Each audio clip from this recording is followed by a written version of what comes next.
Right, I'm going to begin, Celine, by asking. I realised when I was watching this how little I knew about female artists from this period of time. I was just wondering if that was part of what compelled you to tell this story was delving into an area and delving into a society that so few of us know so little about.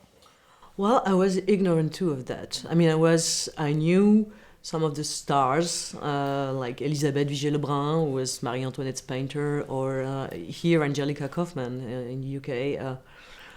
But when I began researching, I discovered that there were hundreds of them who had very flourishing careers, because also of the fashion of the portrait. And, they were given the opportunity to expose. There was also a strong art critic feminine scene. So I was amazed that I didn't know that story, and definitely, of course, add a layer to the actually urge to do the film. Like, okay, this is going to be really, really interesting. And also kind of gave me legitimacy to invent one of the painter, whereas, I could have picked one that it could actually exist, like, wow, this woman actually made it. But it didn't want to be in the biopic dynamic, so actually the fact that there were so many of them, and I worked with a sociologist of the art, who's a specialist of that particular moment, we could actually craft one, invent one that was true to them all, which felt right. And if you look across your work, for example, being 17, which I'm a huge fan of, but so often in your films, it's about people discovering themselves. It's about there's that sort of those early years where we fall in love for the first time. Or I'm just wondering what it is about those kind of those years in our life, those informative years that appeal to you as a writer. Well, I feel I've departed from that because this time, even though it might be love for the first time for both of us, they're 30, they're grown women. And they're not in an identity search that would be totally anachronic in a way.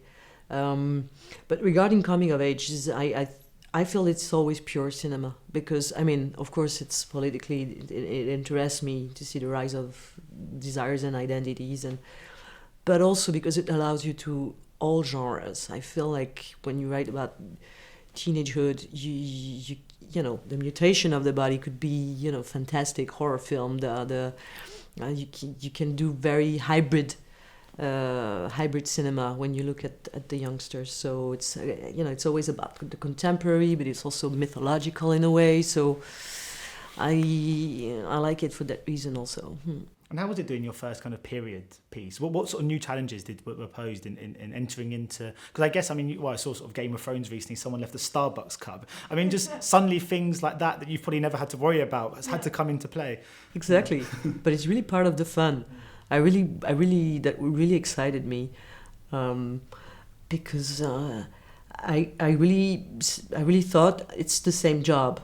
But this time it's official that it's a reconstitution, because cinema is always a reconstitution of the world, whether it's the contemporary world. Even though I've been filming a teenager's room in the Parisian banlieue, still the sets, they were always kind of built, So this time it's official, so you have this very high level of decision, and so it's the same job but even bigger.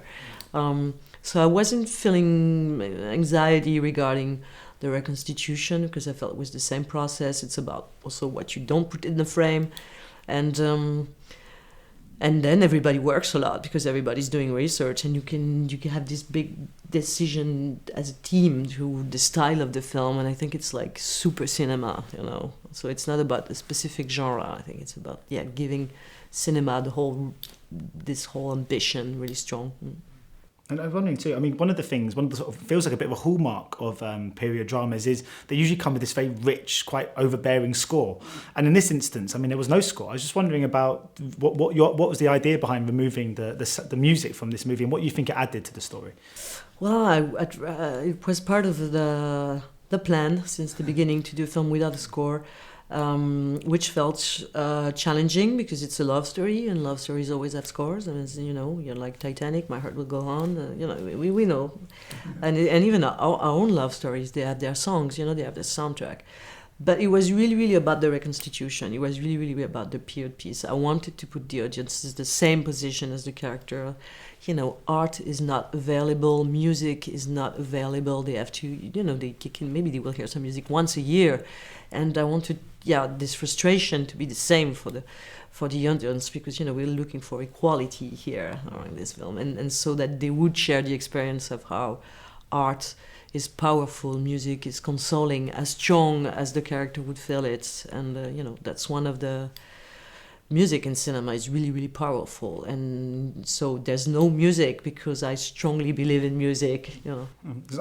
In terms of the film works on many levels, but the two central performances are just astonishing. I was just wondering about the casting of Naomi and Adele. I mean, especially with Adele, who this feels like, I mean, she's like a chameleon. She just sort of steps into a role and you sort of don't recognise her in any performance. But I'm just wondering if you wrote the character with her in mind, and also where you found Naomi.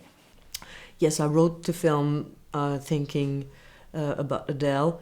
We've done a first film together. We had a long relationship, and I really grabbed apart thinking about everything I know about her, everything we know about her, because she's been this strong contemporary figure of European cinema, and also wanting to create a new partition for her, you know, so that she could be a new Adele. She's not pitching her voice the same, she's not using the face the same, and there's a lot of humor in what she's doing, actually.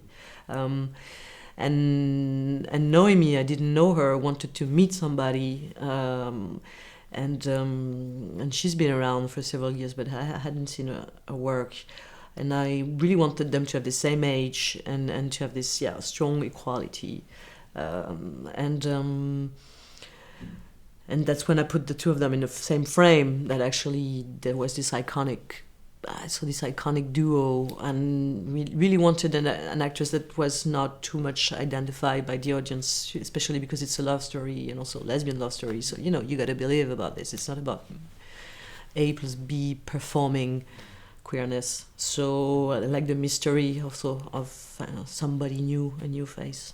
Yeah, it did feel like the second I left the cinema, I felt like I'd just seen an iconic duo put together on screen. I had that feel about it. Because I once interviewed Paul Greengrass, the filmmaker, who said that there was a scene in Captain Phillips when Tom Hanks delivered this moment, and the whole crew just went completely silent, and they were all in kind of awe of what he had just done. I was wondering, not just on this movie, just across your career, are those moments quite common in film where an actor or an actress, particularly, I mean, there's a scene, I'm sure you know which one I'm talking about, that Adele performs in this, where I just imagine with the whole crew kind of struck by it. And do you on set get taken aback by performances, or is that something you can only really appreciate when you're doing kind of the edit afterwards? No, you get taken, and you have to, actually it can happen every day, especially with the way we create things, because, you know, we're not looking for the choreography together. I'm very accurate about what I want, so it's all prepared on the set, and then the lighting, and then they come up and they have to put up with this